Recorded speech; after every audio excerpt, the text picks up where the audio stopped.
I'm sure some people would assume that bila kita bercakap di platform macam ni kan, yang kita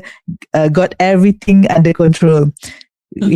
Anak-anak kita semua on top of everything kan, semua macam okay je, semua dah ada tempat dia, belajar kat mana, tak ada benda yang kita nak risaukan, dah tak ada all this meltdown ke krisis apa-apa lagi kan. Tapi in the past 2 years kita pun faham kan, like sebenarnya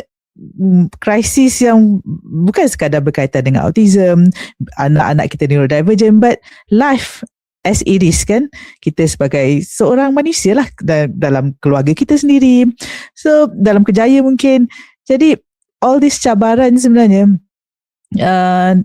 rasa macam, kadang-kadang rasa macam itulah Noriman cakap, imposter syndrome ke, bila macam rasa layak ke nak share all this, sedangkan dalam hidup sendiri pun masih lagi struggle, masih lagi macam ada ketikanya hilang arah lah, macam apa nak buat ni kan, tak tahu, confused, hilang fokus. Tapi bila looking back, sebenarnya setiap kali kita keluarkan episod kan, bila berkongsi tu, satu perasaan mana bila kita dah mencuba menyumbangkan sesuatu kepada komuniti kita sendiri, rasa yang ada contribution lah kepada komuniti, dan harapnya always berharap that bila kita dapat membantu mana-manalah pendengar, penonton kan, kalau dapat bila menonton kita mana-mana episod, terasa macam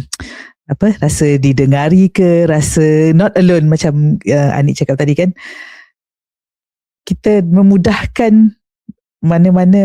komuniti kita. Harapnya sebagai balasan, Tuhan pun memudahkan